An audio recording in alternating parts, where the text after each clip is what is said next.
The night my husband laughed at my dream was the same night everything in our marriage quietly broke. Irene, writing books at your age? Daniel smirked, cutting into his steak like my words meant nothing. That's not a dream. That's childish. I remember sitting there, hands trembling under the table, forcing a smile like I had done for 30 years. But something inside me didn't shrink this time. It cracked, because what he didn't know was that I had already started writing, and I wasn't planning to stop. If you've ever had someone make you feel small for dreaming, I'd love to hear your story. Leave a comment and tell me where you're watching from and what time it is there. And if this feels a little too familiar, don't forget to like and subscribe. You're not alone in this. I've been married to Daniel Cox for 32 years. That number sounds solid when you say it out loud. Stable, respectable. The kind of marriage people assume is built on love, loyalty, and shared dreams. But the truth is, somewhere along the way, those dreams stopped being shared. And eventually, they stopped being mine. When I met Daniel, I was 23, working part-time at a small bookstore in Columbus, Ohio. I used to spend my lunch breaks sitting on the floor between the fiction shelves, reading stories that made me feel like life could be bigger than what I saw around me. Back then, I believed I would write something like that one day. Something meaningful. Something that would make someone feel less alone. Daniel used to love that about me. Irene, you see the world differently, he told me once back when we were still dating. That's special. I believed him. But life has a quiet way of rearranging your priorities without asking for permission. After we got married, Daniel got a job in corporate finance. It paid well. Not amazing at first, but steady. Reliable. The kind of job that came with health insurance, a retirement plan, and expectations. I quit the bookstore when I got pregnant with Melissa, our first child. It made sense at the time. One of us needed to stay home, and Daniel's career was taking off. That phrase became the foundation of our marriage. Daniel's career was always taking off. When Jason was born 2 years later, I was already fully immersed in motherhood. Diaper school lunches, doctor appointments, late-night fevers. I told myself I would get back to writing when things settled down. When the kids were older, when life slowed down. But life never really slows down, does it? Instead, it shifts. And every time it did, my dream quietly moved one step further away. Daniel started making more money. Promotions came. Bigger responsibilities, longer hours. With each step up, he became more confident and more certain that he was the one holding everything together. "I'm doing this for us," he would say. And I believed that too. But somewhere between paying the mortgage, saving for college, and making sure dinner was on the table every night, I stopped being Irene. I became Daniel's wife, Melissa and Jason's mom, the woman who remembered birthdays, the woman who hosted Thanksgiving, the woman who knew where everything was and made sure nothing fell apart. And Daniel, he became the decision maker. At first, it was small things. What car should we buy? Where should we invest? Should we refinance the house? He had the knowledge, the confidence, the income. So I deferred to him. It felt logical. Over time, those decisions grew bigger. Maybe we shouldn't spend money on unnecessary hobbies right now. Writing classes? Irene, what for? Let's focus on what actually matters. What actually mattered. That phrase stuck with me more than I realized. Because slowly, quietly, what mattered became whatever Daniel said mattered. And everything else, everything that belonged to me, became optional. Extra, unnecessary, childish. By the time Melissa left for college and Jason followed a few years later, the house felt too big, too quiet. I remember standing in the kitchen one morning, holding a cup of coffee, staring at the empty chairs around the table. For the first time in decades, no one needed me that day. No lunches to pack. No rides to school, no permission slips, no last-minute science projects. Just silence. It should have felt like freedom. Instead, it felt like I had disappeared. Daniel didn't notice. He was busier than ever. Senior position now. More meetings, more travel, more pressure. He would come home late, loosen his tie, sit down in his usual chair, and talk about numbers, clients, and deadlines. I would listen. I always listened, but he never asked what I was thinking. Not really. "How was your day?" he'd say, out of habit. "Fine," I'd reply out of habit. And that was the extent of it. 32 years of marriage, and somehow we had reduced each other to routines. It wasn't that Daniel was cruel, not in the obvious sense. He didn't yell. He didn't slam doors. He didn't insult me in front of other people. But there's a quieter kind of dismissal that cuts deeper than shouting. It's the kind where someone looks at you and doesn't see you anymore. That's what hurt. That's what made that moment at dinner when he called my dream childish feel like something final. Because it wasn't just about writing. It was about the way he had been looking at me for years. Like I was someone who had already finished her story. But here's the thing Daniel didn't understand. I hadn't finished anything. I had just paused. And now, with the house empty and the silence pressing in from every corner, something inside me started to wake up again. At first, it was small. I found an old notebook in the back of a drawer. Yellowed pages. My handwriting from decades ago. Half-finished ideas. Fragments of stories I had once believed in. I sat at the kitchen table and read them one by one. My heart started beating faster. Not because they were perfect, they weren't, but because they were mine. For the first time in years, I felt something I couldn't quite name at first. Then I realized it was possibility. But possibility can be dangerous when you've spent a lifetime being told to be practical. Because the moment you allow yourself to imagine something more, you also risk losing what you already have. And in my case, what I had was a marriage built on stability, routine, and one person's control. So I didn't tell Daniel. Not about the notebook. Not about the thoughts that started forming in my mind again. Not about the way I began sitting at the table a little longer each morning, writing just a few lines before he came downstairs. I kept it before he came downstairs. I kept it to myself. Because deep down, I already knew what he would say. I had heard it before. "You're being unrealistic, Irene.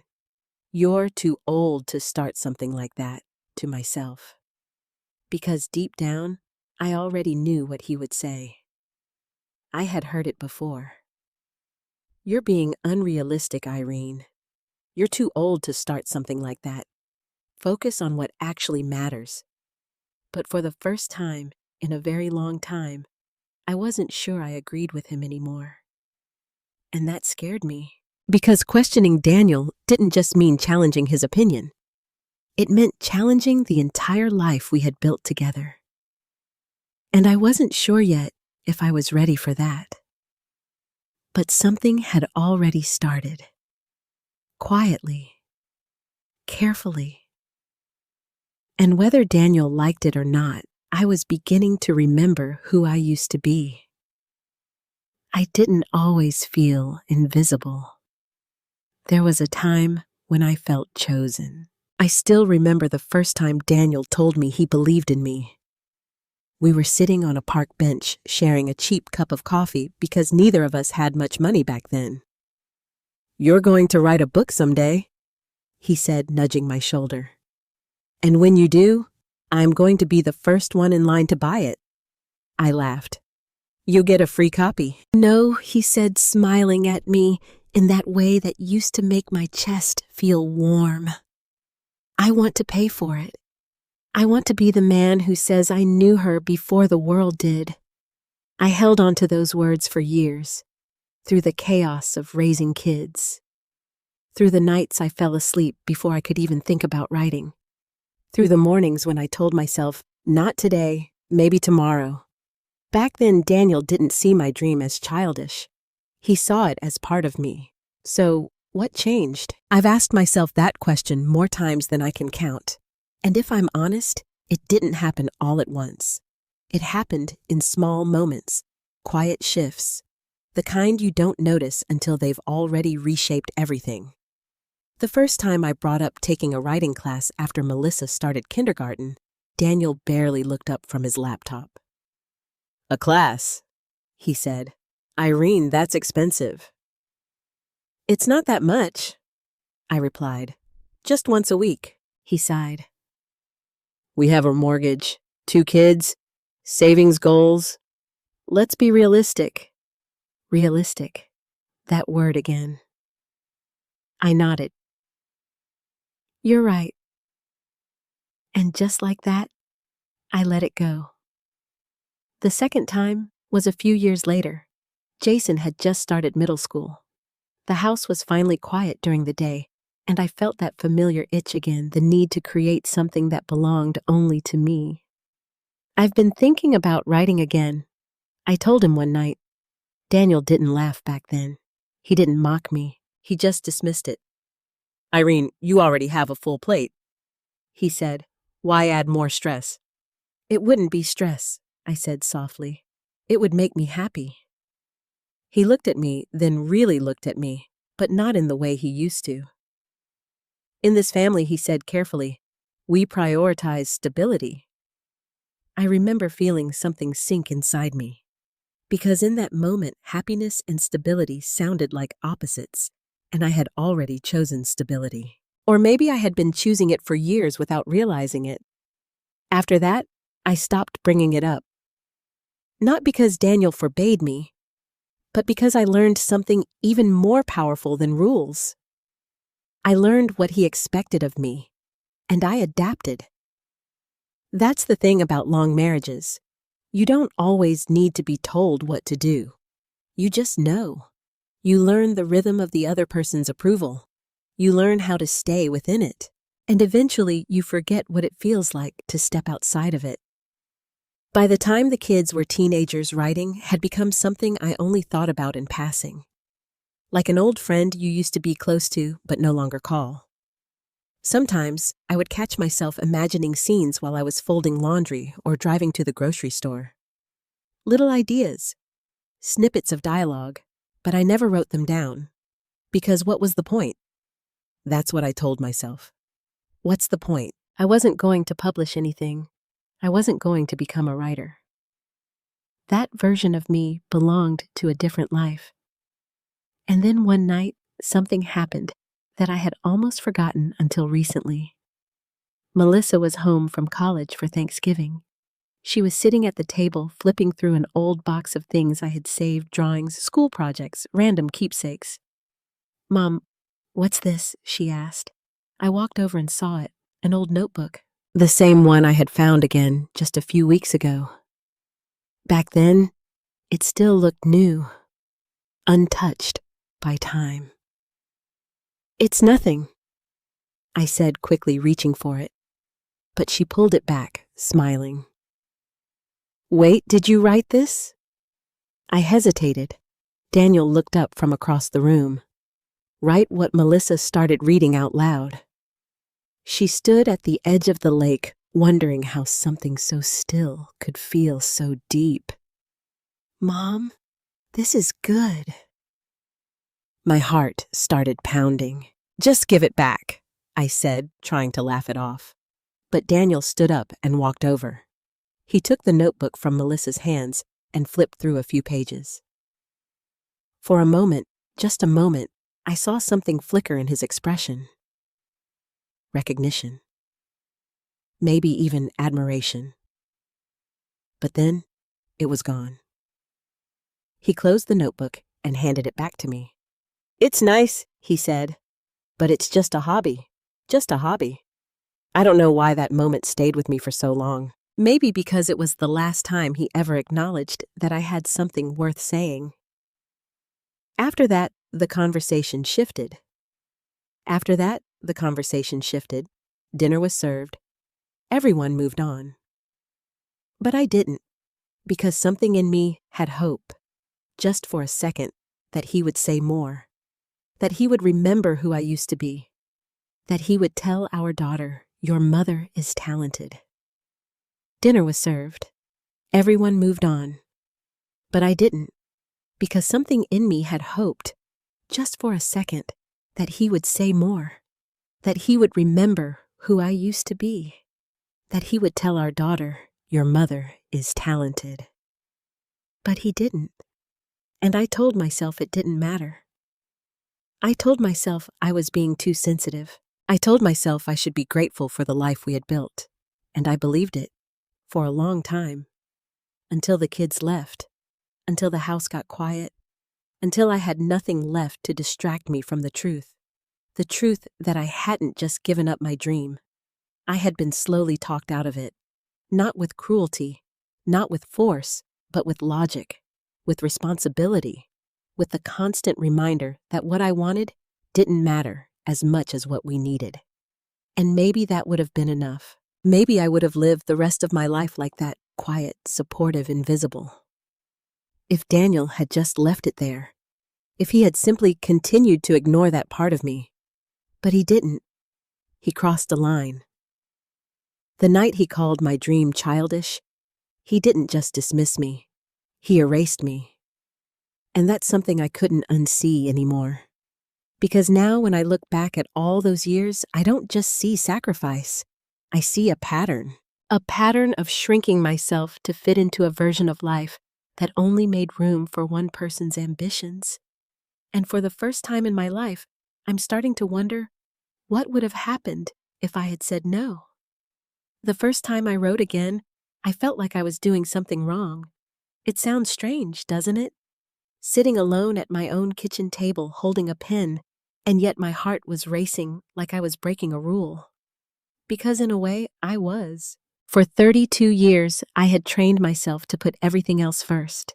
Daniel's schedule, the kids' needs, the house, the expectations.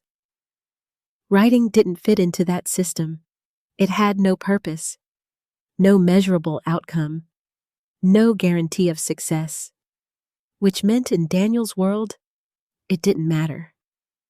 But that morning, something inside me refused to listen to that voice anymore. I sat down with that old notebook and turned to a blank page. My hand hovered over it for a long time. "What if you've forgotten how?" I whispered to myself. That fear felt real. Because what if Daniel was right? What if this really was childish? What if I had built this dream up in my head for decades only to realize I was never good enough? I almost closed the notebook. Almost. But then I remembered something. Not Daniel's voice, not the years of being practical. Something older, quieter. The version of me who used to sit on the bookstore floor reading stories like they were oxygen. She didn't ask if she was good enough. She just loved it. So I took a breath, and I wrote one sentence. Just one. It wasn't perfect. It wasn't even particularly good. But it existed, and that changed everything. Because once something exists, you can't pretend it doesn't anymore. I wrote another sentence, then another. By the time I looked up, an hour had passed. An hour. I hadn't lost myself in something like that in years, maybe decades. For the first time in a very long time, I didn't feel like someone's wife or someone's mother. I felt like me. But that feeling didn't last. Because the moment I heard the garage door open, my body reacted before my mind did. I snapped the notebook shut and slid it into a drawer. Like a secret. Like something fragile that needed to be protected.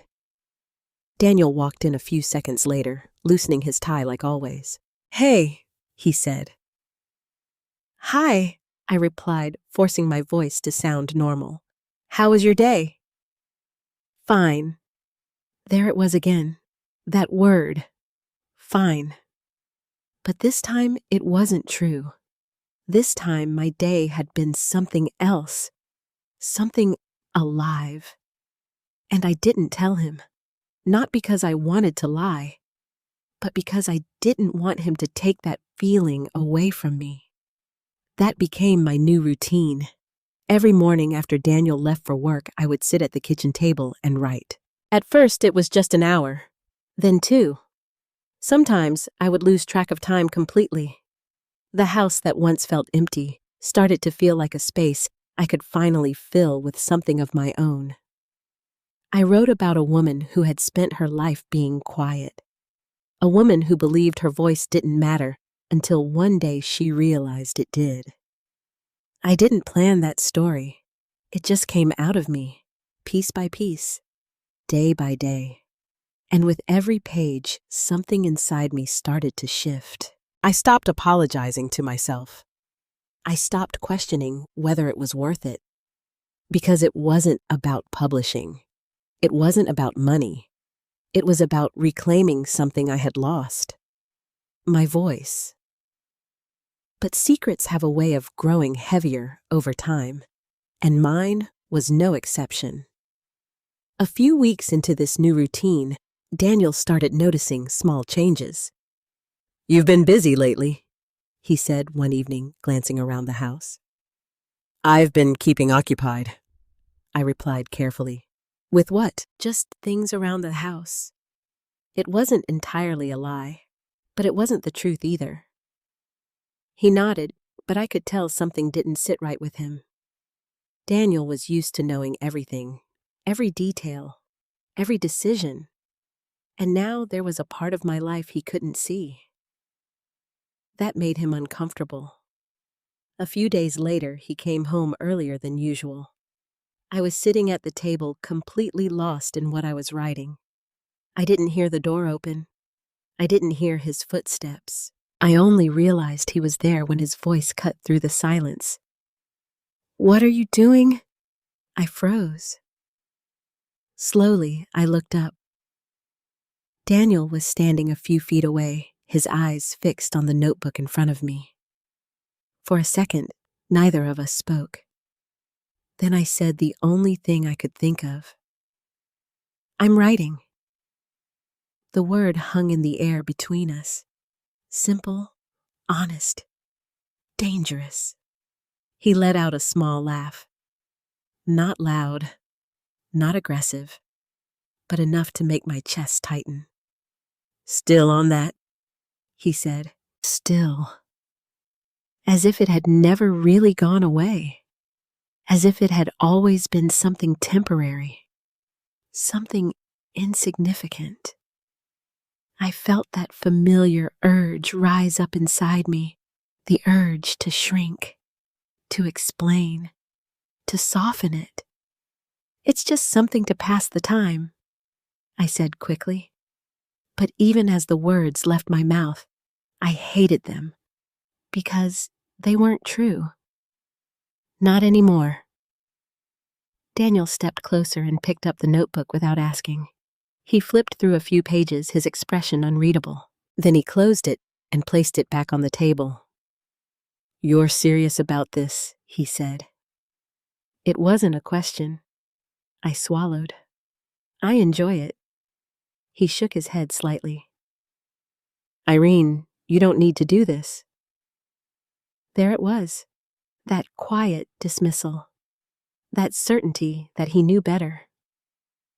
I want to, I said, my voice softer than I intended. He sighed. I just don't understand why you'd spend your time on something that's not going anywhere. Not going anywhere. The words hit harder than I expected, because for years I had believed that too. But now I wasn't so sure. I'm not doing it to go anywhere, I said slowly. I'm doing it because it matters to me. Daniel looked at me like I had just said something unreasonable. Things that matter should have a purpose, he replied. And there it was again. That line.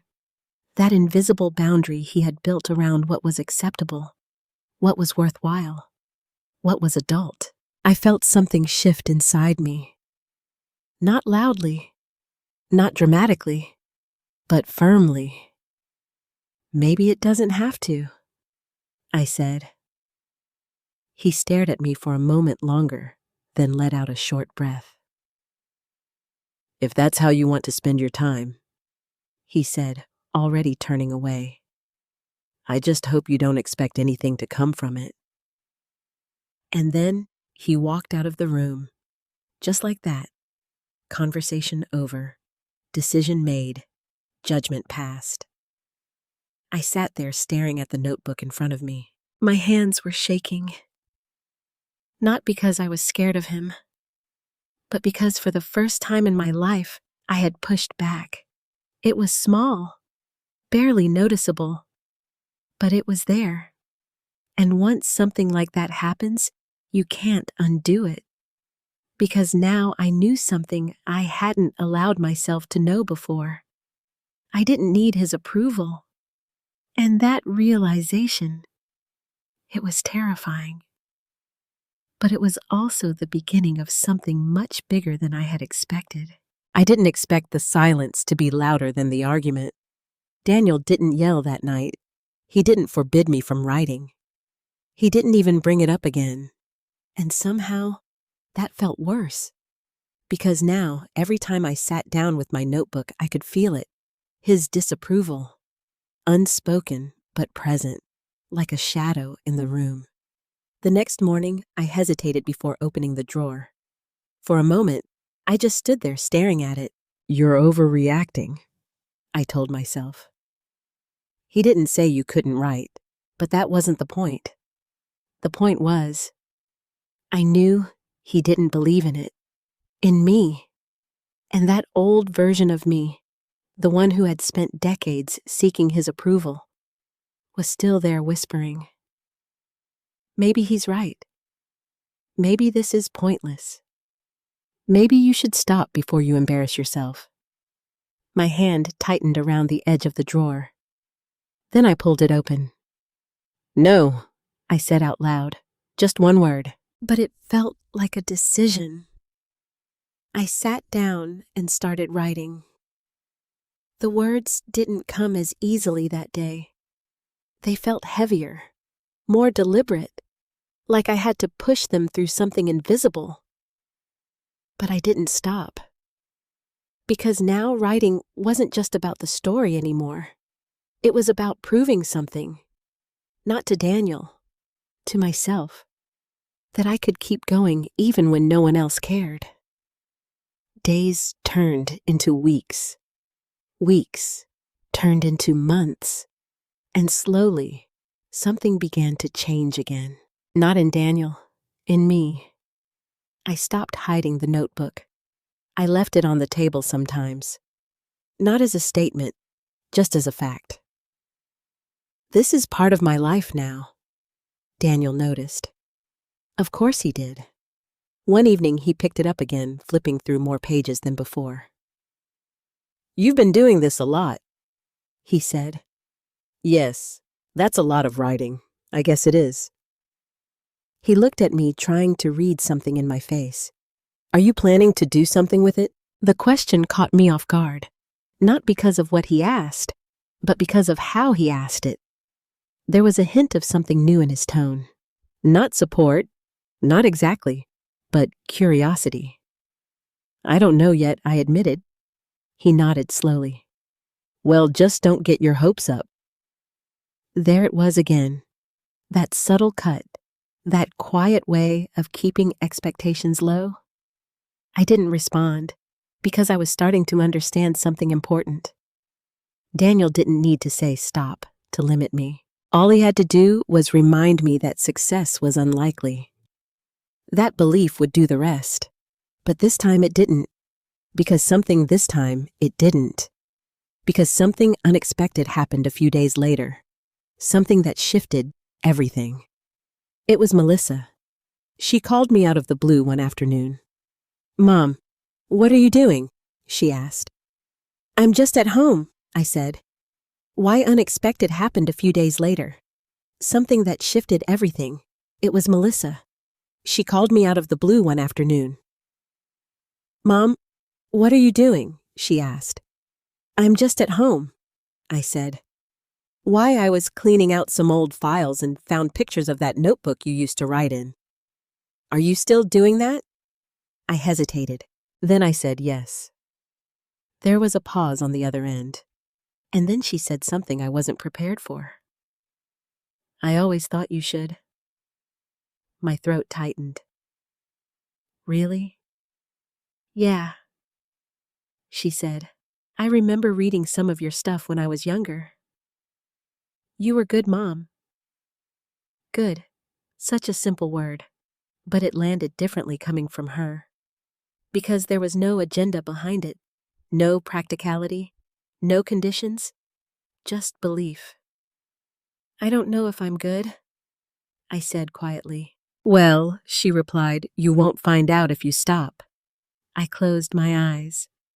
Because in that moment, something clicked. All those years I had been waiting for validation. From Daniel. From someone else. From the world.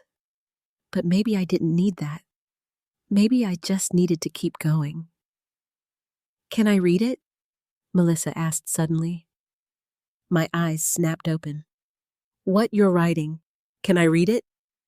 My heart started racing. "No," I said immediately. Too fast, too defensive. She laughed softly. "Why not? It's not ready." "Mom, it doesn't have to be perfect. I just want to see it." I shook my head, even though she couldn't see me. "No, I am not there yet." And that was the truth, because letting someone read it made it real. And if it was real, it could be judged, rejected, dismissed, just like Daniel had done. "Okay," Melissa said gently. "No pressure. But when you're ready, I'd love to read it." After we hung up, I sat there for a long time, staring at the notebook, thinking, because for the first time someone had asked to see it. Not to evaluate, not to criticize, but because they wanted to. That changed something. It planted a seed, a dangerous one. What if this wasn't just for me? What if it could be something more? That idea stayed with me. It followed me into the next morning, into the next page, into every sentence I wrote. And slowly, almost without realizing it, I started thinking differently. Not just as someone writing for herself, but as someone telling a story that might matter to someone else. That shift, it changed everything. Because now, I wasn't just writing to feel alive. I was writing to be heard. And once you start thinking like that, you can't go back. A week later, I did something that terrified me. I opened my laptop. Not to write, to search. How to publish a book. The words sat there on the screen staring back at me. For a moment, I almost closed the browser. This felt too big, too unrealistic, too childish. Daniel's voice echoed in my mind. But then another voice answered. Melissa's. "You won't find out if you stop." I took a deep breath and clicked on the first link. Self-publishing, traditional publishing, manuscripts, editing, agents. It was overwhelming, but also exciting. For the first time, there was a path, not a guarantee, but a possibility. And that was enough. I didn't tell Daniel. Not yet, because I knew exactly what he would say. And this time, I wasn't ready to hear it. Not while this dream was still growing. Not while it was still fragile. Because I had spent too many years letting doubt kill things before they had a chance to live. This time, I was going to protect it, even if that meant keeping it to myself. Because deep down, I could feel it. This wasn't just a hobby anymore. This was the beginning of something that was going to change everything. And Daniel, he had no idea. Not yet. The first time I shared my writing, I didn't sleep the night before. It wasn't dramatic. No big announcement. No speech. Just a simple decision that felt heavier than anything I had done in years. I printed out the first 3 chapters. The pages looked different on paper. More serious. More real. And somehow more vulnerable. I stared at them for a long time before putting them into an envelope. My hands were slightly shaking. "Are you really going to do this?" I whispered to myself. Because once I sent it, I couldn't take it back. Melissa's voice echoed in my mind. "You won't find out if you stop." So I didn't stop. I drove to the post office that morning, gripping the envelope like it might disappear if I let go. The line was short. Too short. Not enough time to change my mind. When it was my turn, the woman behind the counter smiled. Sending something important, I hesitated. Then I said, "I think so." She stamped it, took it from my hands, and just like that, it was gone. And I stood there, feeling something strange. Relief.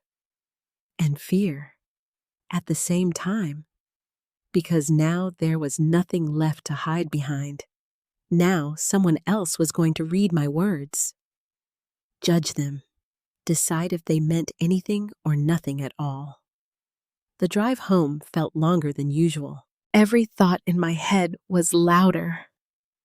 What if it's terrible? What if they laugh at it? What if Daniel finds out? That last thought hit the hardest. Because I hadn't told him. Not about this. Not about sending my work out. And I knew exactly why. Because if he had known, he would have stopped me. Not directly, but with that same quiet certainty. That's not going anywhere. I wasn't ready to hear that. Not when I had finally taken a step forward. So I kept it to myself. Days passed, then a week, then 2. Nothing.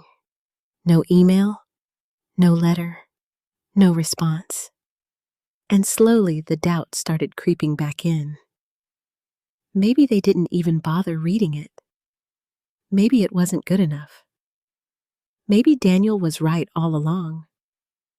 I found myself sitting at the kitchen table again, staring at my notebook but not writing.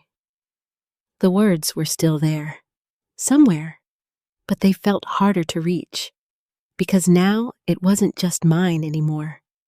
Now it had been seen, and possibly rejected.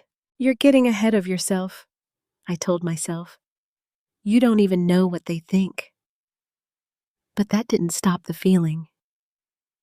That quiet, familiar disappointment. The kind I had learned to live with over the years.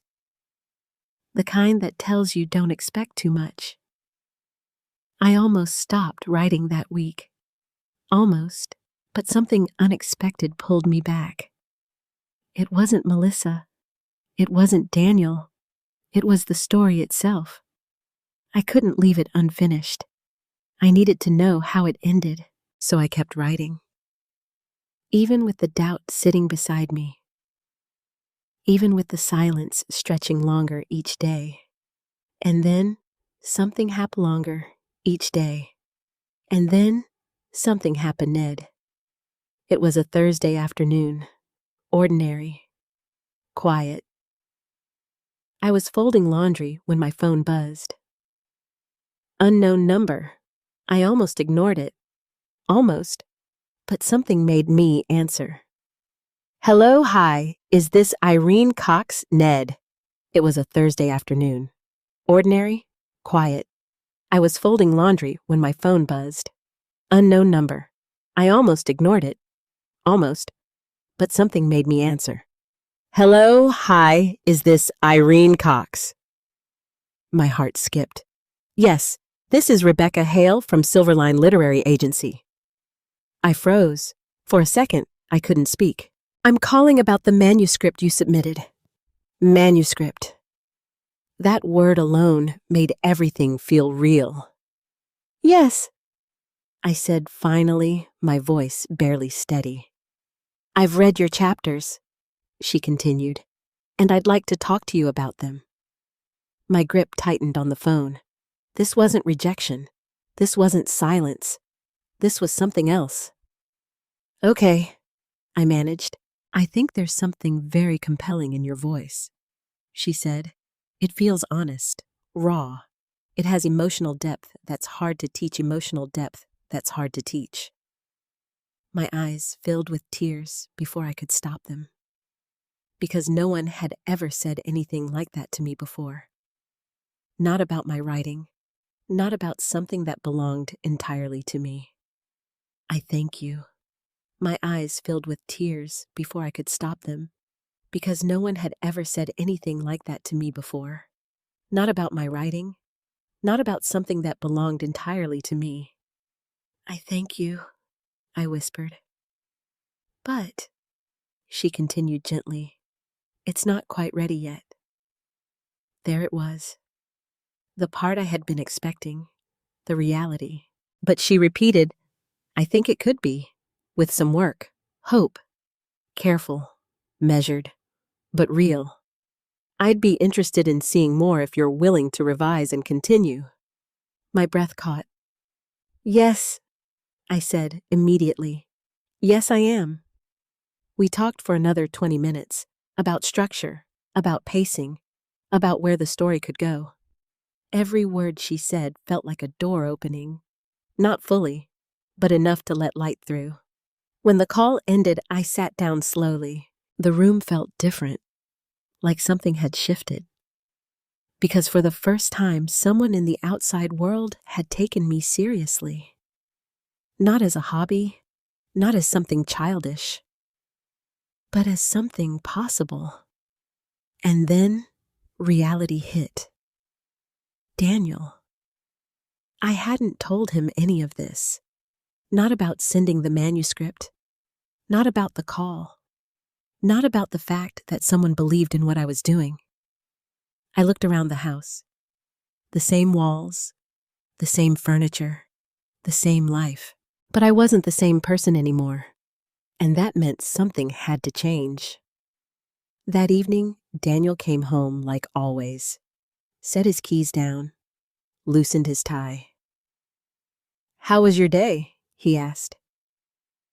I looked at him, really looked at him. For the first time in a long time, I didn't feel small. It was good, I said. Anything interesting? There was a pause, a choice.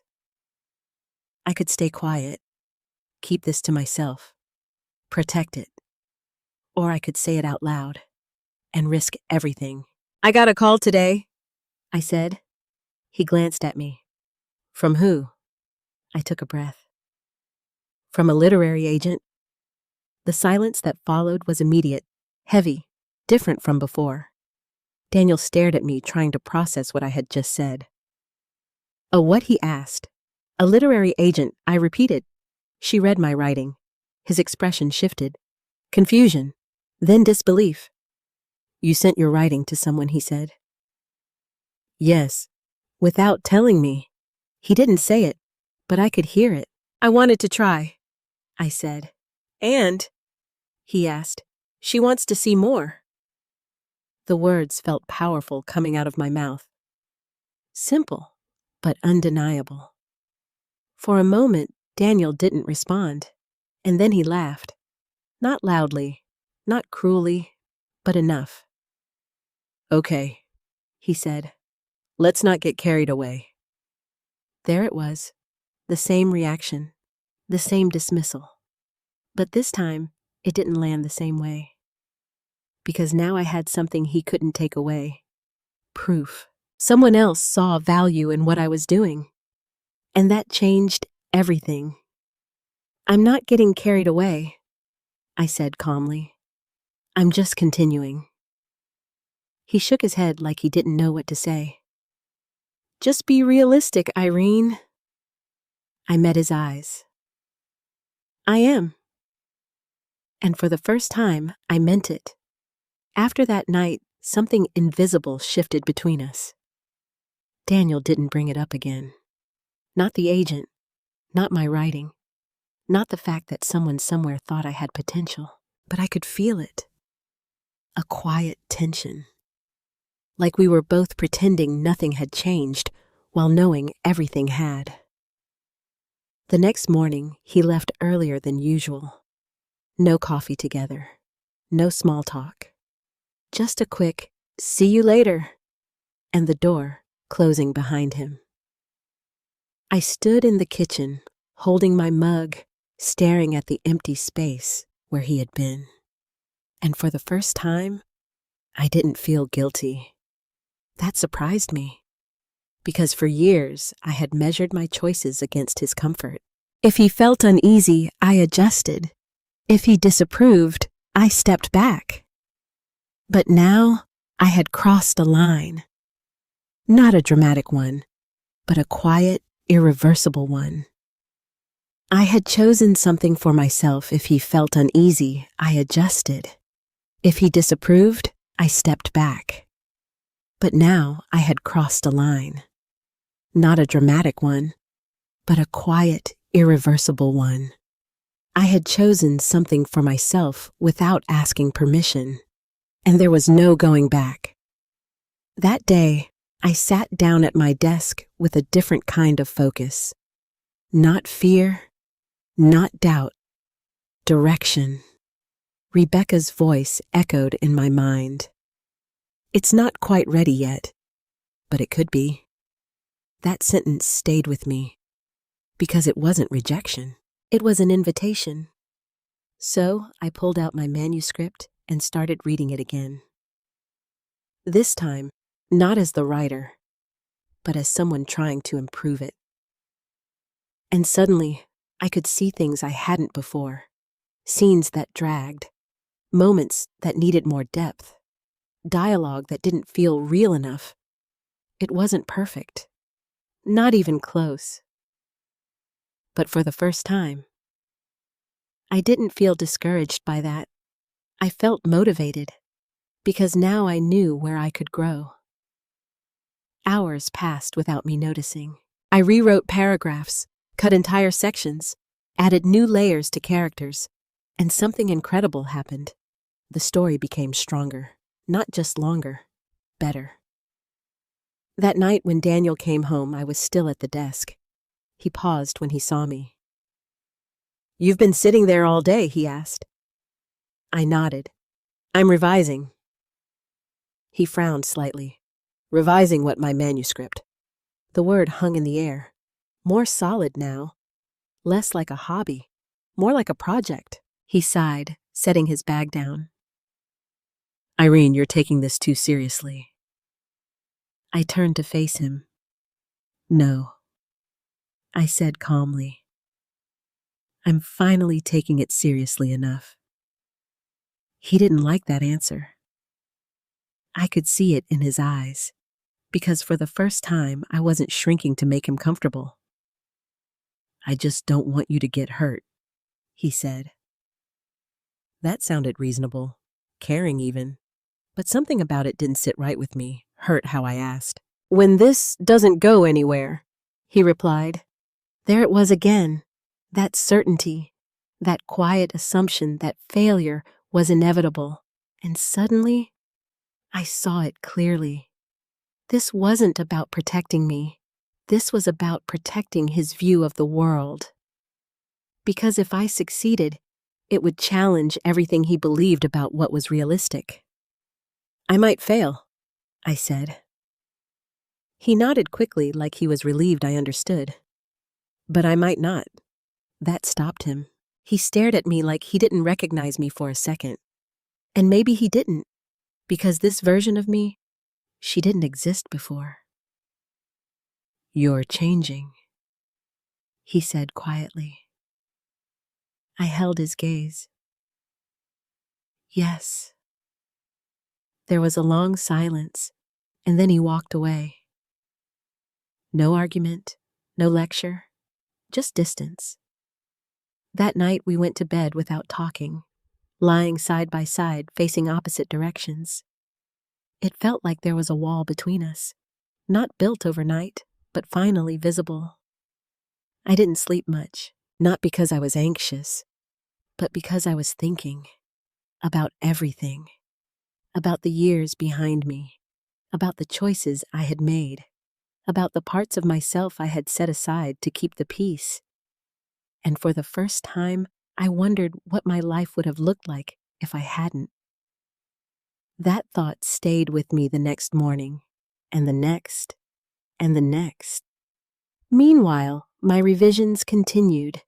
Every day I worked, not because I had to, but because I wanted to, because I needed to. The story was becoming something I was proud of, something I believed in. And that belief, it was growing stronger than Daniel's doubt. 2 weeks later, I sent Rebecca the revised chapters. This time, my hands didn't shake as much. I still felt nervous.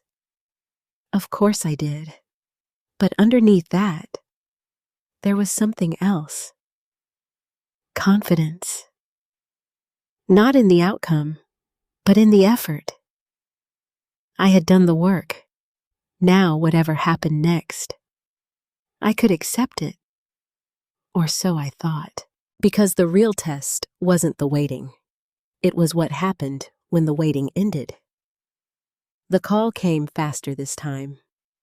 3 days later. I was in the grocery store when my phone rang.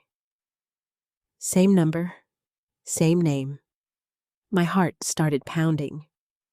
I left my cart right there and stepped outside. "Hello, Irene. It's Rebecca." Her voice was warm, steady, and something about it made me nervous. "I read your revisions," she said. I held my breath. They're much stronger. Relief hit me instantly, but she didn't stop. "You have a natural instinct for emotional pacing," she continued. "That's rare." I leaned against the wall, trying to stay grounded. "Thank you," I whispered. But she said again, "There's still work to do." Of course there was. I expected that. "But I think you're ready for the next step." My heart skipped. "What does that mean?" "It means," she said, "I'd like to represent you, if you're willing." Everything went quiet. The sounds of the street, the passing cars, the people walking by, all of it faded. Because in that moment, my life changed. I don't know what to say," I admitted. "You can say yes," she said gently. I laughed through tears. "Yes," I said. "Yes, I would love that." We talked for a while longer, about the process, about what would come next, about the reality of publishing. It wasn't a guarantee. Nothing was. But it was a door, a real one. When I hung up, I stood there for a long time, trying to absorb it. I had an agent, me, Irene Cox, the woman who had spent decades believing her dreams were too small to matter. I got back into the car, but I didn't start the engine, because now came the hardest part, telling Daniel. Not because I needed his approval, but because this was going to change things, in ways neither of us could ignore anymore. I walked into the house slowly that evening. He was already home, watching TV like nothing had changed. "I need to tell you something," I said.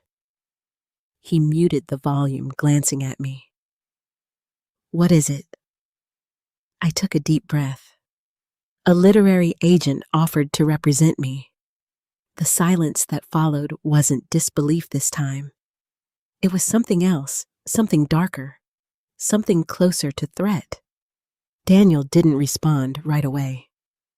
He just sat there staring at me, not surprised, Not impressed, not even skeptical, just quiet.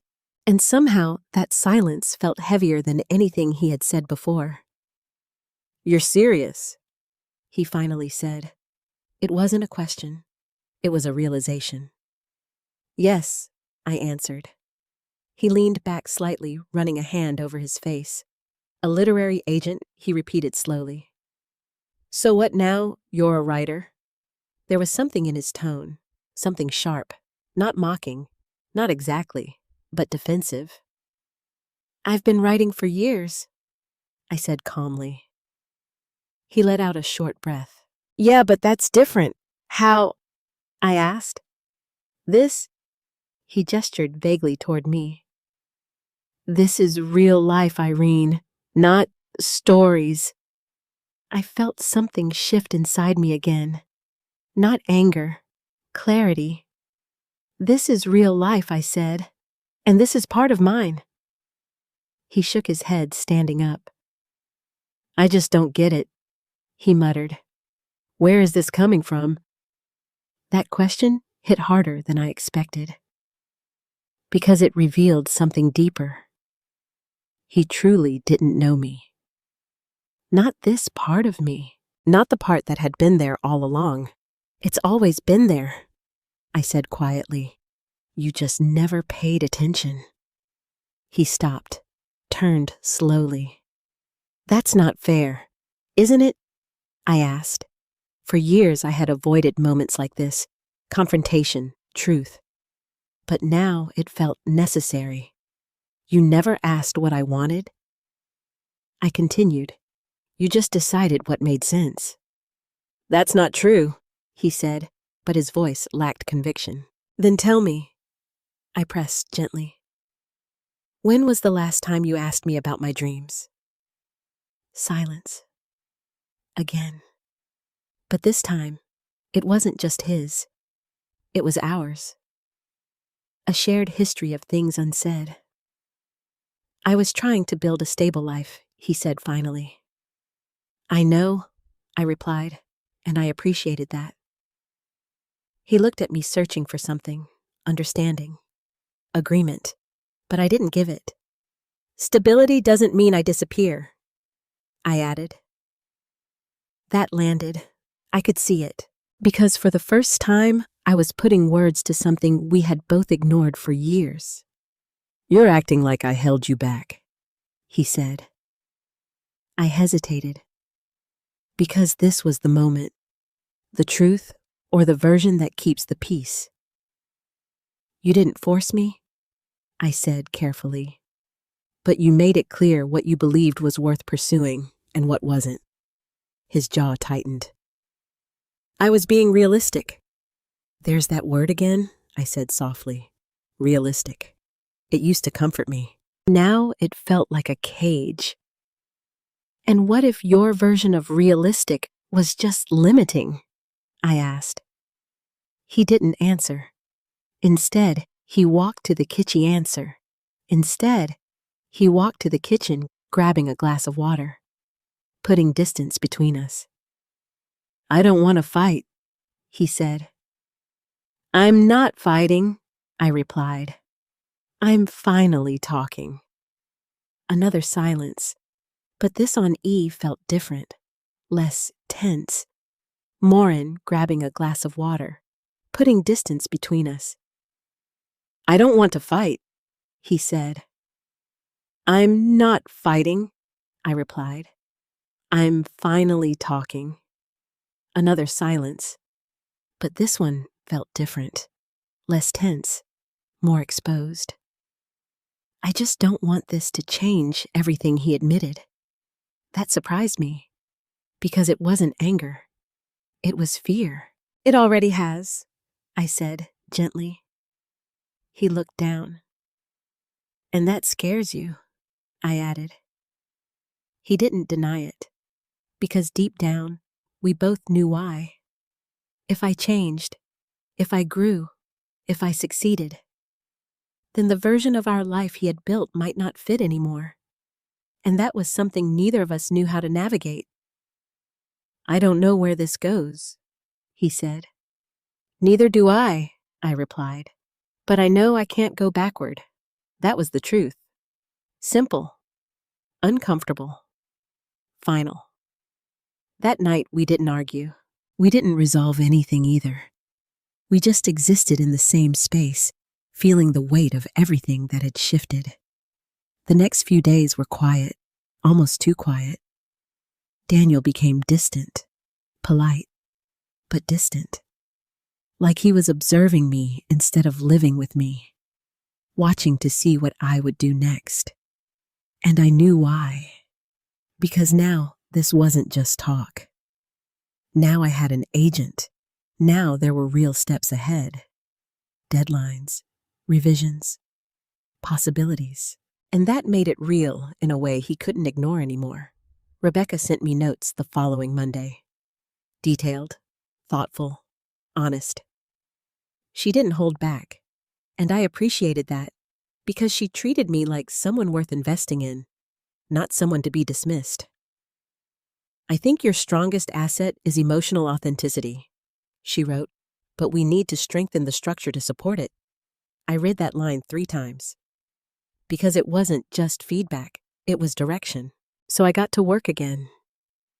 This time harder than before. Longer hours, more focus, more intention. I wasn't just writing anymore. I was building something. And with every change I made, every improvement, my confidence grew. Not loud, not arrogant, just steady. One evening, as I sat at my desk, Daniel stood in the doorway, watching me. You've been doing this every day, he said. I nodded.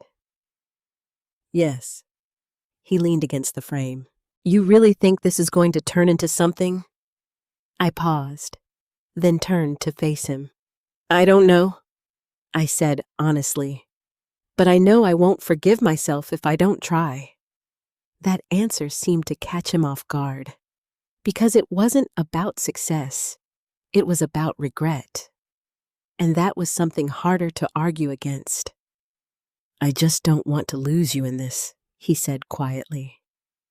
That softened something in me, because beneath everything, there was still care. I'm not disappearing, I said. I'm just becoming more of myself. He didn't respond, but he didn't walk away either. He just stood there for a moment longer, as if trying to understand who I was now. And maybe who I had always been. A week later, Rebecca called again. I've shared your manuscript with a small editor I trust, she said. My heart skipped. What does that mean? It means we're testing the waters, she explained, seeing how it's received. This was bigger, much bigger. Okay, I said, trying to stay calm, but inside, everything was racing. Don't get ahead of yourself, she added gently. This is just the beginning. I nodded, even though she couldn't see me. I understand. But the truth was, I didn't fully understand. Not yet. Because something was building. Slowly. Quietly. But undeniably. And I could feel it. That sense that my life was shifting in ways I couldn't control anymore. And for the first time, I wasn't afraid of that. I was ready. Even if it meant everything else would have to change. Daniel didn't say anything after that. Not right away. He just stared at me. I wasn't afraid of that. I was ready. Even if it meant everything else would have to change. Daniel didn't say anything after that. Not right away. He just stared at me like he was trying to process something he didn't have words for. Then he gave a small nod. Okay, he said. Just that. Okay. But it wasn't acceptance. It wasn't support. It was retreat. And somehow that felt worse. Because I didn't know what he was thinking anymore. That night we moved around each other like strangers. Careful, polite, distant. The kind of silence that isn't peaceful, but fragile. Like one wrong word could break everything. I sat at my desk again, but I couldn't focus. Rebecca's words echoed in my mind. I'd like to represent you. It should have felt like pure joy. And part of me did feel that, but another part was uneasy, because success, real success, was no longer theoretical. It was here, and it was already changing my life in ways I hadn't expected, including my marriage. A few days later, Rebecca scheduled a longer call. This is where things become more structured, she explained. We talked about submission lists, editors, publishing houses, timelines, contracts. Everything sounded overwhelming, but also exciting. You need to be prepared, she said, for both rejection and interest. I understand, I replied. Do you? She asked gently. That caught me off guard. I think so. She paused. Because when interest comes, she said it can move quickly, and not everyone around you will be ready for that. I knew exactly who she meant. I'll handle it, I said quietly. But even as I said it, I wasn't entirely sure how. That evening, Daniel came home later than usual. He looked tired, more than tired, drained. Long day, I asked. He nodded, loosening his tie. Yeah, a lot going on at work. I waited, because normally he would elaborate, complain, share, but this time he didn't. He just sat down, staring at nothing. Everything okay, I asked. Yeah, he said quickly, just work stuff. Something about that felt off, but I didn't push. Not yet, because we were already walking on thin ice. I had another call with Rebecca today, I said carefully. He didn't react much, just a small nod. What did she say? We're preparing to submit my manuscript to editors? That got his attention. He looked at me, really looked. And what happens then? They either reject it or they're interested. And reject it or they're interested. And D, if they're interested? He asked. My heart beat faster. Then we might get an offer. The word hung in the air. Offer. Real. Tangible. Life-changing. He leaned back slowly. And if that happens, I don't know exactly if they're interested, he asked. My heart beat faster. Then we might get an offer. The word hung in the air. Offer. Real. Tangible. Life-changing. He leaned back slowly. And if that happens, I don't know exactly, I admitted. But it could mean publishing, advances, contracts, money. I didn't say it, but we both heard it anyway, because suddenly, this wasn't just about a childish dream. This was about something that could compete with reality, with his reality. How much with reality? With his reality. How much money are we talking about, he asked. There it was. Not curiosity. Calculation.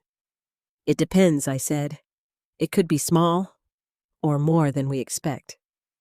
He let out a quiet laugh. Yeah, okay. That laugh money are we talking about? He asked. There it was. Not curiosity. Calculation. It depends, I said. It could be small, or more than we expect. He let out a quiet laugh. Yeah, okay. That laugh. It wasn't supportive. It wasn't even dismissive. It was uncomfortable, like he didn't know how to react. You don't believe that, I said. He shrugged. I just think it's unlikely. And there it was again. That word, unlikely. The same word he had used to quietly keep me small for years. But this time, it didn't have the same power. Maybe I said, but unlikely doesn't mean impossible. He didn't respond. And I realized something in that moment. This wasn't just about my dream anymore. It was about his identity. because if I succeeded, then the narrative he had lived by work hard, be practical, stay safe, would be challenged. And that was terrifying for both of us. The next week passed slowly. Every email notification made my heart race. Every unknown number made me pause. But nothing came. Not yet. And the waiting, it started to wear on me. Doubt crept in again. Quiet. Persistent. What if Daniel was right? What if this was all just temporary? One evening, I sat at the kitchen table staring at my phone. Waiting. Always waiting. Daniel walked in and noticed immediately. "You've been like that all day," he said. "Like what? Distracted." I sighed. "I'm waiting to hear back." He nodded. "Well, maybe no news is good news." That was kind, but vague. Not enough. "What if no news just means no?" I said. He hesitated, then sat across from me. "Irene, you can't put everything on this." "I'm not," I said quickly. But even as I said it, I knew it wasn't entirely true. Because this wasn't just about a book. It was about everything I had held back for years.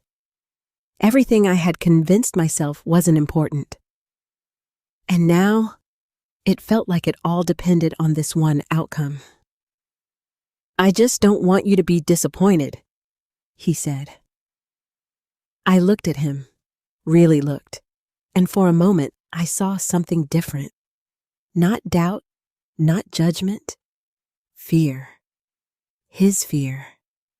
"If it doesn't work out," I said slowly, "it'll survive."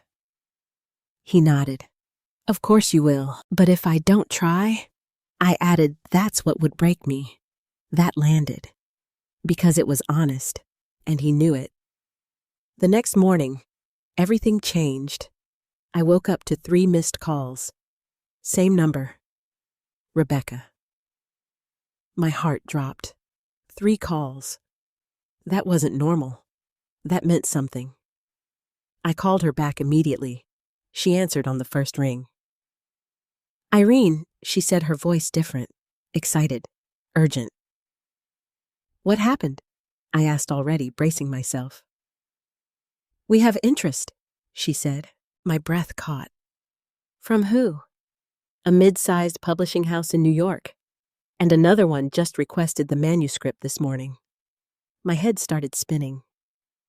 "Wait, what does that mean?" "It means," she said carefully, "we might be heading into a competitive situation." Competitive? That word echoed in my mind. "You mean more than one offer?" "It's possible," she said. I sat down slowly, because my legs couldn't hold me anymore. This wasn't just happening. This was accelerating. Fast. "I need you to stay grounded," Rebecca added. "This can get overwhelming." Too late. It already was, because in that moment I realized something. This wasn't a dream anymore. This was real, and real things. They change everything, including the people who thought they understood you, including the person you married. And I didn't know yet whether Daniel would stand beside me in this or become someone I no longer recognized. I didn't tell Daniel right away. Not about the calls, not about the interest, not about the possibility that more than one publisher wanted my book. I don't know why. Maybe I needed a moment where it was just mine. Untouched. Unquestioned. Real. I sat on the edge of the bed that morning, phone still in my hand, trying to steady my breathing. "This is happening," I whispered to myself. And for the first time, I believed it. Not hoped, not wished, believed. Later that day, Rebecca called again. "Irene, we need to prepare you," she said. "For what?" "For negotiation." That word made my stomach tighten. "I've never done anything like this," I admitted. "That's why I'm here." She replied calmly. She explained everything. Advances, royalties, rights, what to say, what not to say, how to stay grounded, and most importantly, how to not undersell myself. That's where most first-time authors go wrong, she said. They don't believe their own worth. That hit me, because for years I had done exactly that.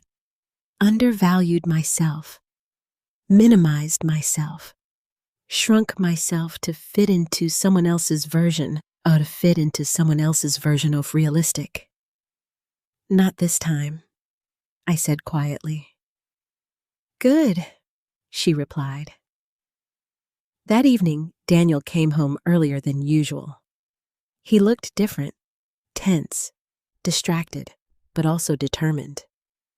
We need to talk of realistic. Not this time, I said quietly. Good, she replied. That evening, Daniel came home earlier than usual. He looked different, tense, distracted, but also determined. We need to talk, he said. My heart dropped, because that sentence rarely leads anywhere good. I nodded slowly. Okay. We sat across from each other again. Same table, same space. But everything felt heavier now. What's going on? I asked. He hesitated, then exhaled. There might be layoffs at work. That wasn't what I expected. What I said surprised. They haven't announced anything official, he continued, but there's talk, cuts, restructuring. I felt a shift inside me. Concern, real concern. I didn't know, I said. Yeah, he muttered. It just started circulating this week. Suddenly, things made more sense. His distance, his tension, his late nights. He wasn't just reacting to me. He was dealing with his own fear. Are you at risk? Ash's own fear. Are you at risk? I asked carefully. He shrugged. I don't know. That uncertainty. It was new. Daniel had always been the stable one, the predictable one, the provider. And now that I'd entity was being threatened. I'm sorry, kid, carefully. He shrugged. I don't know. That uncertainty. It was new. Daniel had always been the stable one, the predictable one, the provider. And now that identity was being threatened.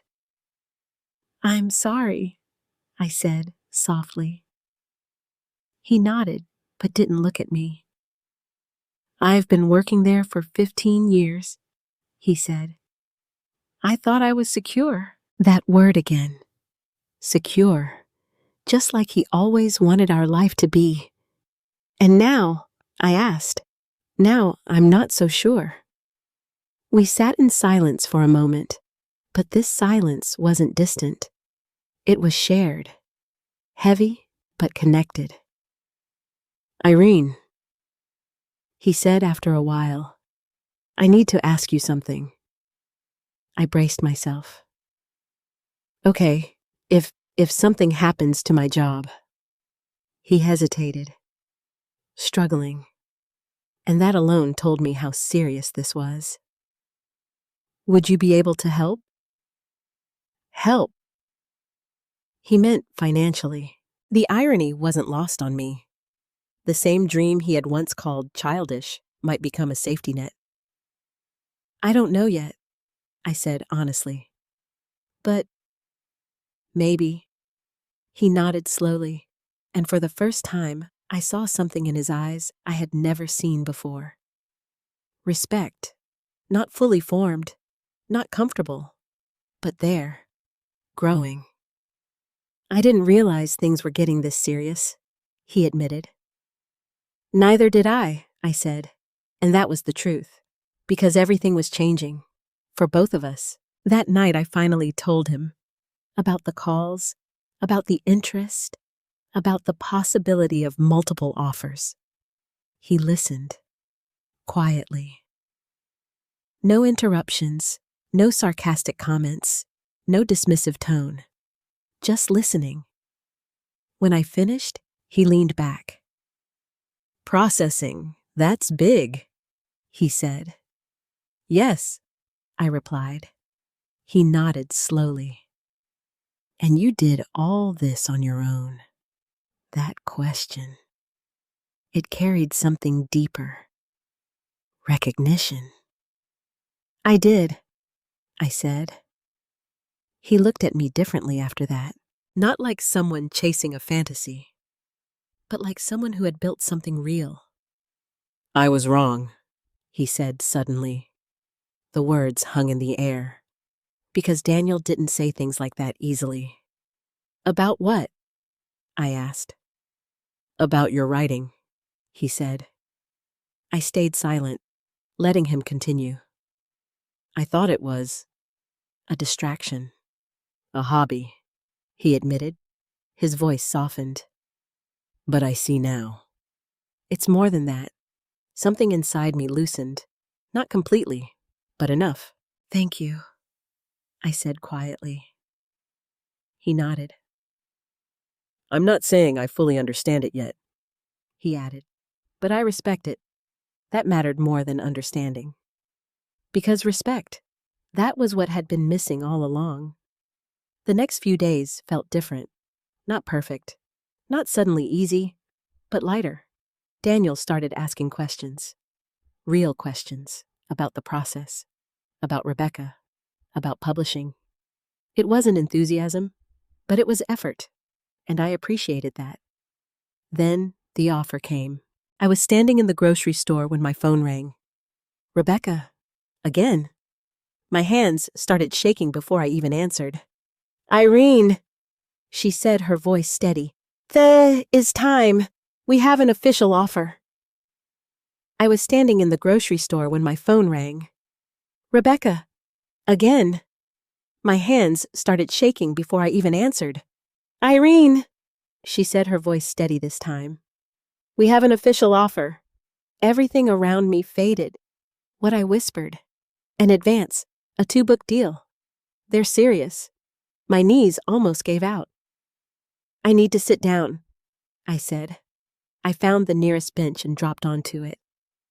How much, I asked, barely breathing. She told me the number. And for a moment, I couldn't process it, because it was more than I had ever imagined. More than Daniel's annual salary. More than anything I had ever earned in my life. "This is just the first offer," she added. "We may get more." But I barely heard her, because my mind was already spinning. Everything Daniel had said, everything I had doubted, everything I had believed about myself. It was all being rewritten. "Irene," Rebecca said. "I'm here," I replied, my voice trembling. "We need to discuss strategy," she continued. But I already knew one thing. My life was never going to be the same again.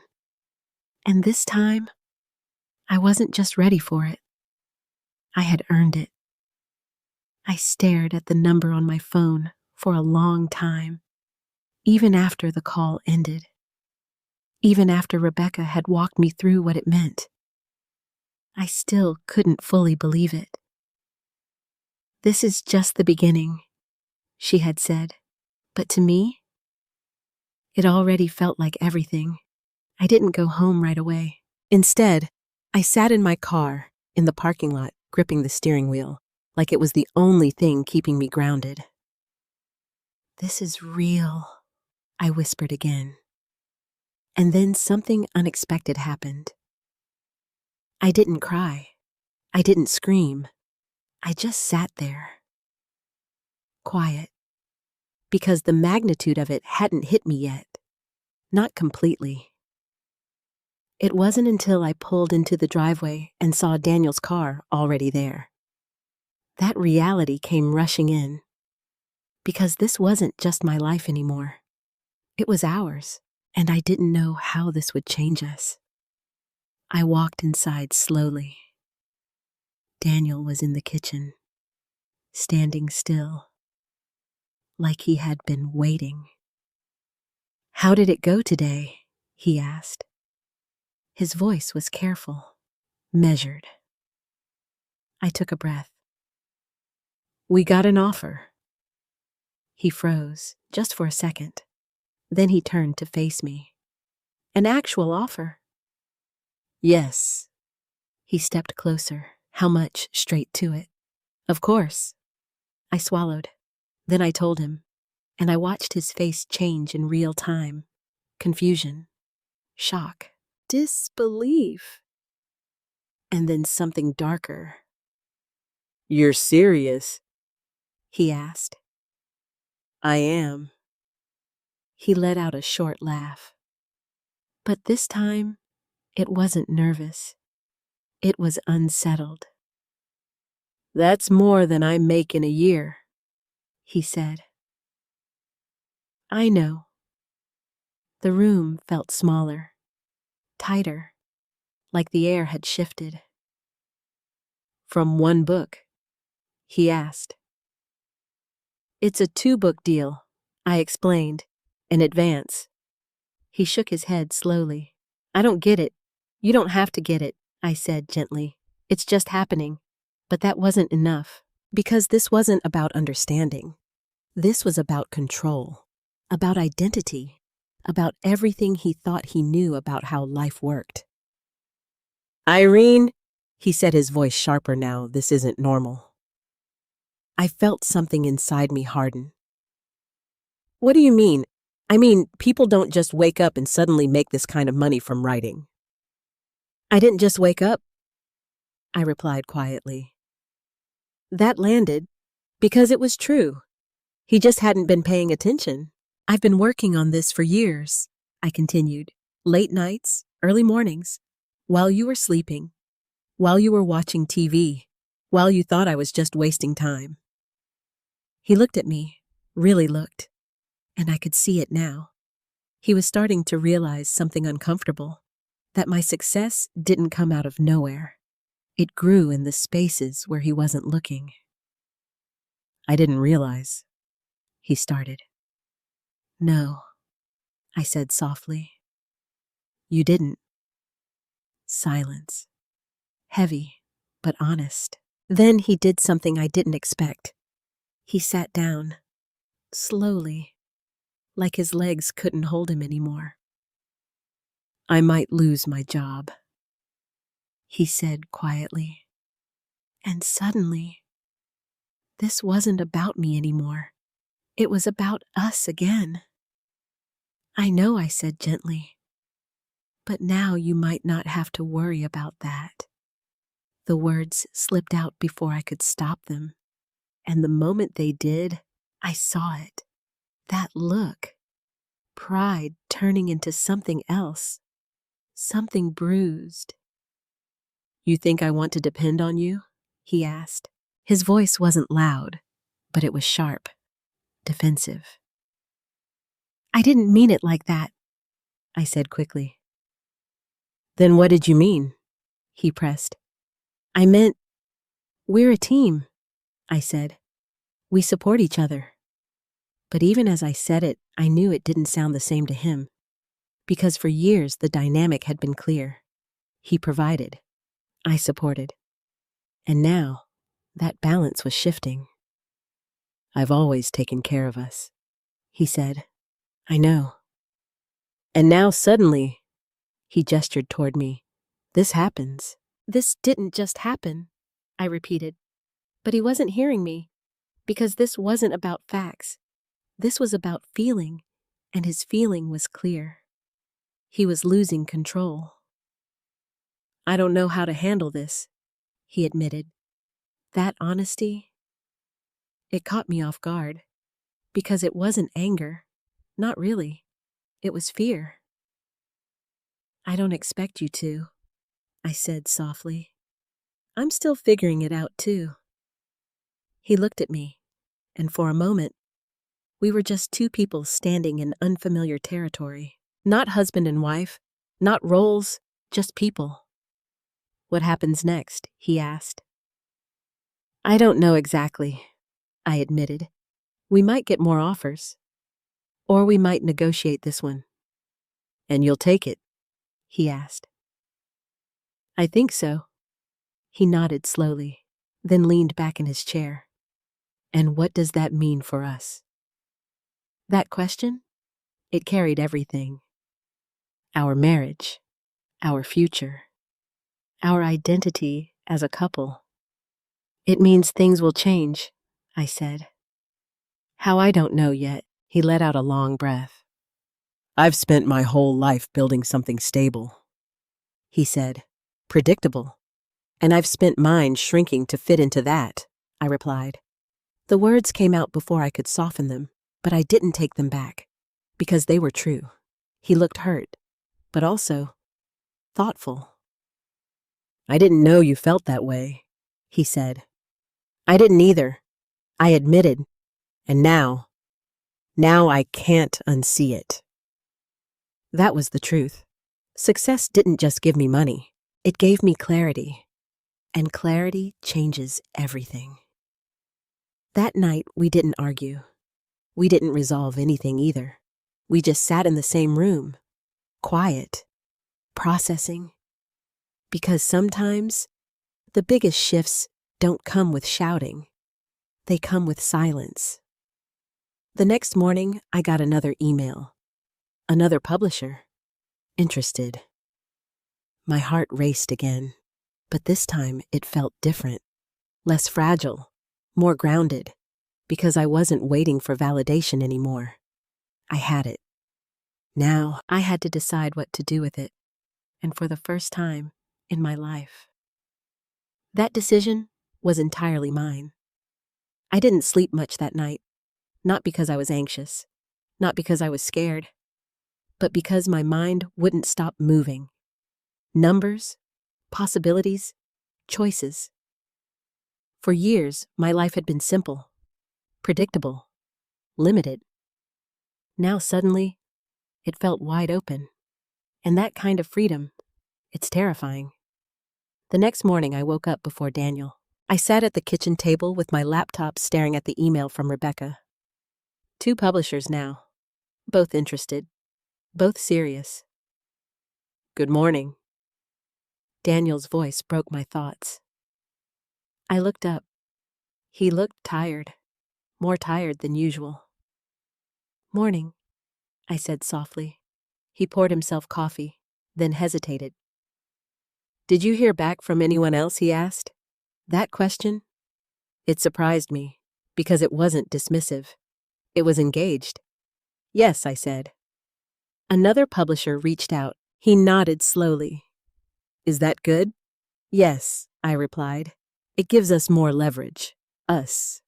I chose that word carefully, and I saw him notice it. Okay, he said quietly. We sat there for a moment. Not awkward, not comfortable either. Just he nodded slowly. Is that good? Yes, I replied. It gives us more leverage. Us. I chose that word carefully, and I saw him notice it. Okay, he said quietly. We sat there for a moment. Not awkward, not comfortable either. Just adjusting. Irene, he said after a while. Can I ask you something? Of course. He sat across from me. Serious. When you started writing, did you ever think it would turn into this? I smiled faintly. No, I said honestly. I just needed something that was mine. He nodded. And now? Now I realize I was building something all along. I just didn't know it yet. He looked at me for a long time, like he was trying to understand a version of me he had never really seen. I wish I had taken it more seriously, he said. That admission, it mattered. I wish you had too, I replied gently. No anger, just truth. Later that afternoon, I had a call with Rebecca and a second publisher. This time I was prepared, not completely confident, but not small anymore. Irene, we loved your manuscript, the editor said. Her name was Laura Mitchell. Her voice was warm, professional. We believe it has strong market potential, especially with your target demographic. I glanced at my notes, trying to stay focused. Thank you, I said. Would like to make an offer, she continued. My heart started racing again, but I didn't let it show. Okay, I said calmly. She laid out the details. Another advance, higher than the first, better royalty percentages, more marketing support. I felt my hands tremble slightly, but I kept my voice steady. I appreciate that, I said. I'll review everything with my agent.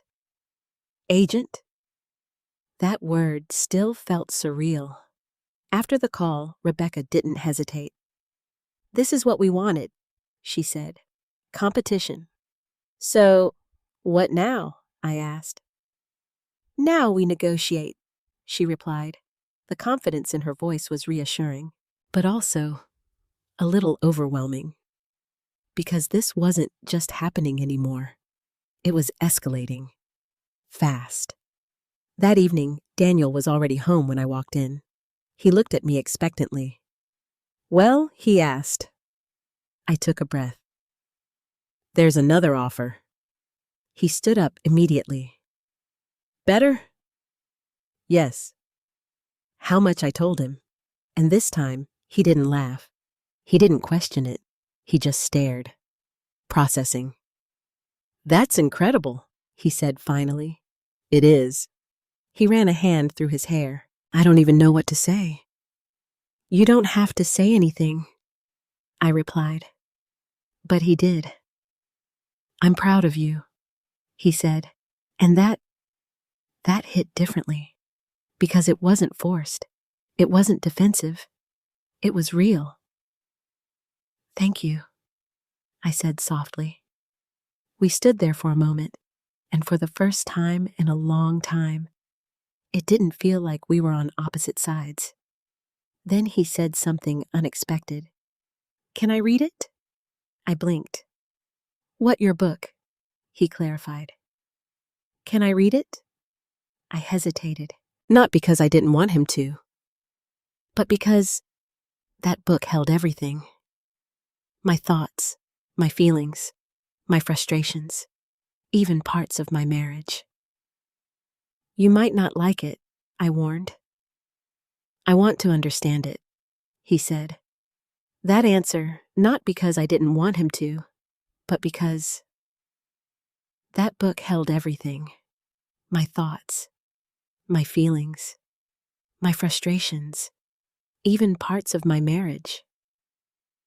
You might not like it, I warned. I want to understand it, he said. That answer, it mattered more than liking it. Okay, I said. I'll send it to you. That night, I emailed him the manuscript, and as I hit send, I felt exposed. Because now, he would see everything I had never said out loud. The next few days were strange. Daniel read the book in silence. He didn't comment, didn't react, just read. And that silence, it was louder than anything. Meanwhile, Rebecca was negotiating aggressively, back and forth, terms, numbers, rights. Every day there was an update. Every day the stakes got higher. And every day I felt myself changing, becoming more certain, more grounded, more myself. Then, one night, Daniel finally spoke. He closed the laptop slowly and looked at me. This is you, he said. I swallowed. Yes. There was a long pause. I didn't know you felt this alone, he said quietly. My chest tightened. I didn't either, I replied. But reading this, he continued, it's like him seeing our life from the outside. That was the hardest part. because writing had given me perspective, and now it was giving him the same. "I never meant to make you feel small," he said. "I know," I said, "but you did." He nodded, accepting it. "I see that now." And for the first time, it didn't feel like blame. It felt like understanding.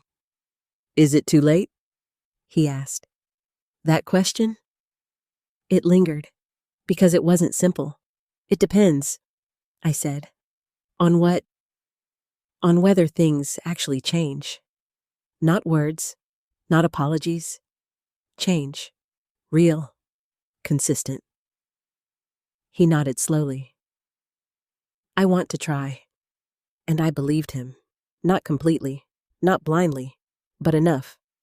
Because people don't change overnight, but they can start. And sometimes that's enough. The next morning, Rebecca called. "Irene," she said, her voice bright. "We have a final offer." My heart skipped. "Final?" "Yes, they're pushing hard. This is the best they're going to do." I held my breath. "Are you ready?" I closed my eyes, thought about everything. The years, the doubt, the nights I almost quit. Daniel, myself. "Yes," I said. "I'm ready." And in that moment, I realized something powerful. This wasn't just about a book. This was about reclaiming my voice. And this time, no one was taking it away from me. The contract sat in my inbox for less than 10 minutes before Rebecca called. "Don't sign anything yet," she said immediately. I almost laughed. I wasn't going to. "Good," she replied, "because this is where people get emotional and make mistakes." I leaned back in my chair. My heart was steady now. Not racing like before. Grounded. "What do you see?" I asked. "Opportunity," she said, "but also pressure." I nodded, even though she couldn't see me. "I can handle pressure." "I know," she said, "but this isn't just about the book anymore." She paused. "This is about your future." "That word opportunity," she said, "but also pressure." I nodded, even though she couldn't see me. "I can handle pressure." "I know," she said, "but this isn't just about the book anymore." She paused. "This is about your future." That word, future. It felt heavier now, more real. "Walk me through it," I said. She did, clause by clause. Rights, royalties, deadlines, expectations, everything that came with success, and everything that could quietly take it away. "They want more control than I'd like," she said at one point. "In what way?" "Creative direction, deadlines that are tight, marketing image." I frowned. "Image?" "Yes," she said carefully. "They're already thinking about how to position you." That made my stomach tighten. "I don't want to become something I'm not." "Then we push back," she said simply. That confidence, it steadied me again. "We negotiate," she continued. "We set boundaries now, or you'll regret it later." I took a deep breath. "Okay." And for the first time, I felt like I wasn't just reacting to success. I was shaping it. That Nito success. I was shaping it. That Daniel and I sat at the dinner table again. But this time, the silence felt different. Less tense. More intentional. "They sent the counteract," he asked. "Yes." "And it's good Daniel and I sat at the dinner table again." But this time, the silence felt different. Less tense. More intentional. "They sent the contract," he asked. "Yes." "And it's good," I said. "But we're negotiating." He nodded slowly. "That sounds serious." "It is." He looked at me carefully. "Are you scared?" I thought about it. Really thought. "A little," I admitted, "but not in the way I used to be." "What do you mean I used to be scared of failing?" I said. And now I'm more afraid of losing myself. That landed. I could see it in his eyes. Is that what you think will happen? He asked.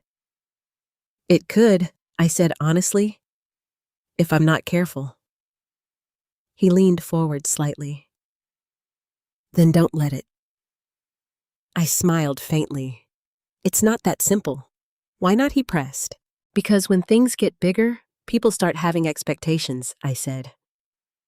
They want you to fit into something. And you don't want that. I spent years fitting into something, I replied. I'm done with that. He nodded slowly. I get that. And I believed him, because he wasn't pushing back. He was listening, really listening. The next few days moved quickly, too quickly. Emails, calls, revisions. Every detail mattered now. Every word in that contract carried weight. And in the middle of all of it, something unexpected happened.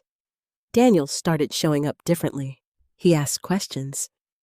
Not about money, but about the story. Why did you write that scene like that? He asked one night.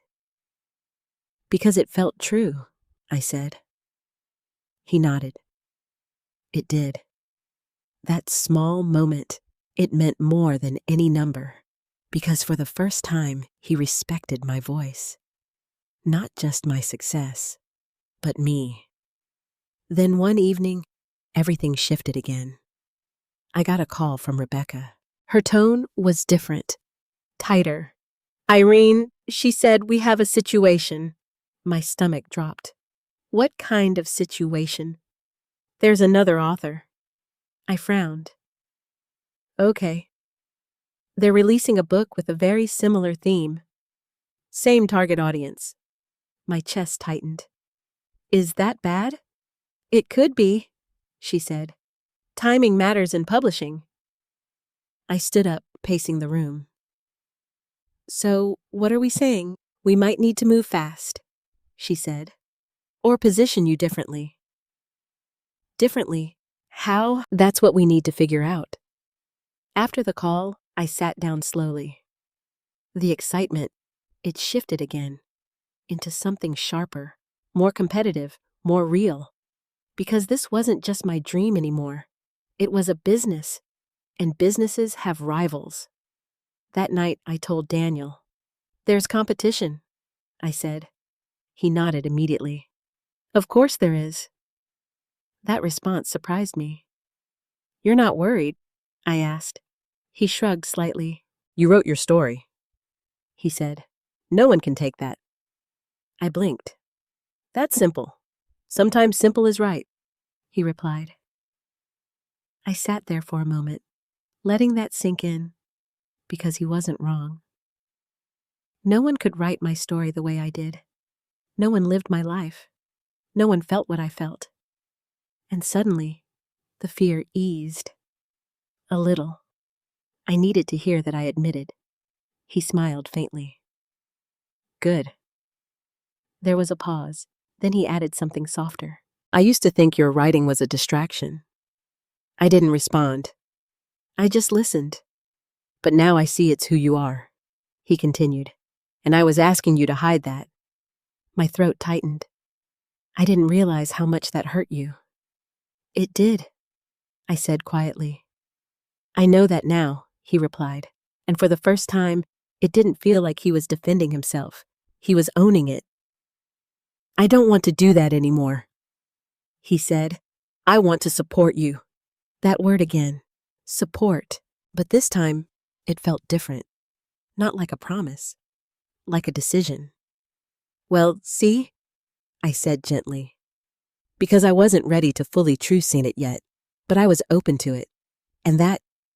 But this time, it felt different. Not like a promise, like a decision. Well, see, I said gently, because I wasn't ready to fully trust it yet. But I was open to it, and that was enough for now. The next morning, Rebecca called again. We have their final terms, she said. I took a breath. And it's strong, she replied. Very strong. I closed my eyes. This is it, Irene. The moment. The one I had imagined, doubted, almost given up on. "You did this," she added, and suddenly, everything felt quiet. Not loud, not overwhelming, just clear. "I'm ready," I said, because I was. Not just for the contract, not just for the book, but for the life that came with it. And this time, I wasn't shrinking to fit it. I was growing into it. The day I signed the contract didn't feel like I expected. No fireworks, no dramatic music, just quiet. Rebecca was on the call. "So, we're aligned?" she asked. I glanced at the document one last time. Every clause, every condition, every line that represented years of doubt, silence, and persistence. "Yes," I said. "I'm ready." "Then sign it," she replied. My hand hovered over the trackpad for a second, and in that moment, I thought about everything Daniel had said, everything he hadn't said. All the nights I wrote while he slept, all the times I questioned myself, all the times I almost stopped. Then I clicked, signed, done. "That's it," Rebecca said with a smile in her voice. "You're officially a published author." I exhaled slowly. It didn't feel like an ending. It felt like a beginning, a real one. After the call, I just sat there, still, letting it sink in. Then my phone buzzed.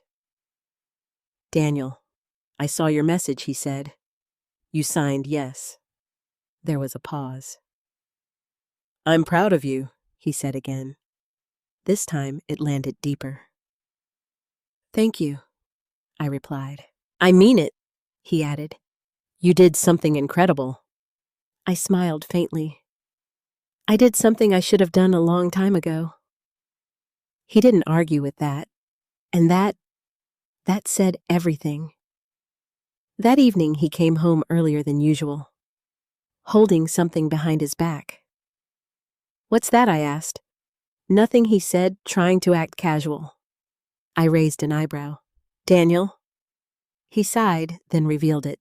"A small cake? Nothing fancy? Just simple, but thoughtful." "I figured we should celebrate," he said. I stared at it for a second, then at him. "You bought a cake?" He shrugged awkwardly. "Don't make it a big deal." But it was. Because this was the same man who once called my dreams childish. And now, he was celebrating them. "Thank you," I said softly. We sat at the table, cut the cake. It wasn't perfect. It wasn't dramatic. But it was real.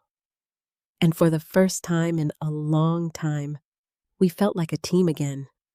Not perfect, not fixed, but trying. That night, as we cleaned up, he said something that caught me off guard. "I've been thinking," he said, "about what about us." I leaned against the counter, listening. "I don't want to be the reason you shrink." He continued. "I've been that person for too long." I didn't interrupt. I just let him speak. "And I don't expect you to trust me overnight," he added. "But I want to earn it." That word again. Earn. Not demand. Not assume. Earn. "That matters," I said. "I know," he replied. There was a long pause. Then he asked something unexpected. "What happens next?" I smiled slightly. "I don't know." And that was the truth. Because for the first time, my life wasn't mapped out. "And that's okay," I added. He nodded. "Yeah," he said quietly. "It is." Over the next few weeks, everything changed. Fast. Faster than I expected. The publisher started working on edits, covers, marketing plans, interviews. They wanted me visible, present, engaged, and that scared me. Because writing alone at night was one thing, but stepping into the light That was different. I don't know if I can do this, I admitted to Rebecca one day. You can? She said immediately. But what if I say the wrong thing? You will, she replied calmly. I blinked. What? You're human, she said. But that's not what people connect with. What do they connect with? Truth. That word again. Truth. It had carried me this far. Maybe it would carry me further. I'll try, I said. That's all you need to do, she replied. At home, Daniel noticed the shift. You're nervous, he said one evening. I am, I admitted. Why? Because now people are going to see me, I said. Really see me. He nodded. And that scares you? Yes. He thought for a moment, then said something simple. They already do. I frowned slightly. What do you mean? Anyone who reads your book, they're seeing you, he said. You've already done the hard part. That hit me, because he was right. I had already exposed myself through my words. This was just the next step. I didn't think of it like that. You've already done the hard part. That hit me. Because he was right. I had already exposed myself through my words. This was just the next step. I didn't think of it like that, I admitted. He smiled faintly. Maybe I'm learning something. I smiled back. Maybe you are. Then came the first interview request. Local radio. Nothing huge, but still, public. You should do it, Rebecca said. I know, but knowing and doing, two very different things. The morning of the interview, I stood in front of the mirror, staring at myself. Not the version of me that doubted. Not the version that stayed quiet. But this new version, the one who chose herself. You've got this, Daniel said from behind me. I turned. He looked sincere. Not performative. Not forced. Just there. I hope so, I said. You do, he replied, and for the first time, I believed him. The interview went well, better than I expected. I didn't freeze. Didn't panic. I just spoke. Honestly, simply, like I was talking to a friend. Afterward, I sat in my car for a moment.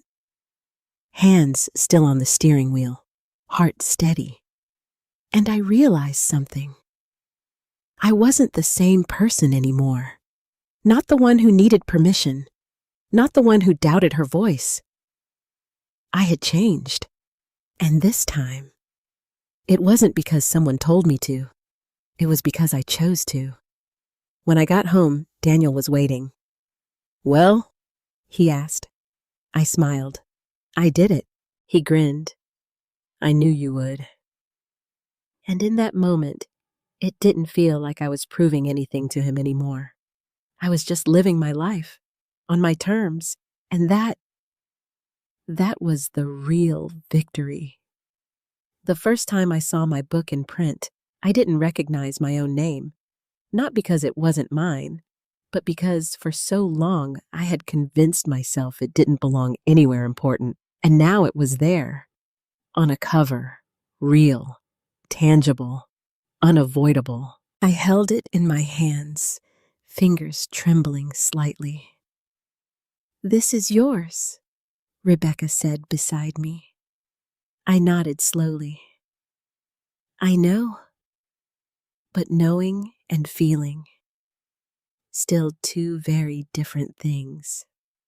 You did something most people only dream about, she added. I looked down at the cover again, at the title, at my name, and for a moment I wasn't thinking about success, or money, or validation. I was thinking about the version of me who wrote this in silence, who almost gave up, who kept going anyway. I didn't do it alone, I said quietly. Rebecca smiled.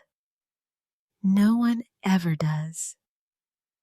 That night, the publisher hosted a small launch event. Nothing extravagant, but enough.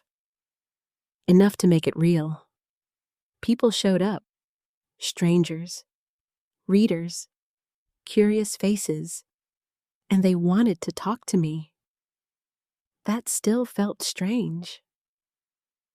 You're Irene, a woman asked, her voice soft. Yes, I replied.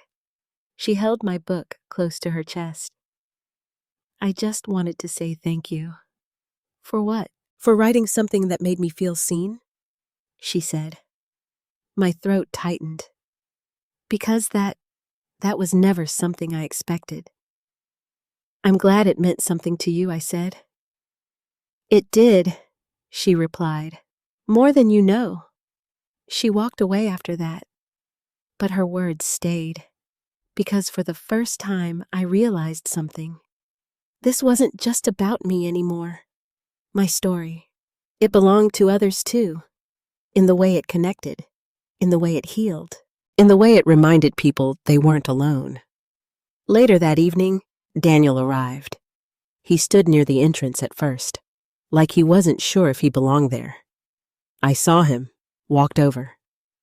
You came, I said. Of course I did, he replied, but there was something different in his eyes. Not hesitation, not doubt. Something softer.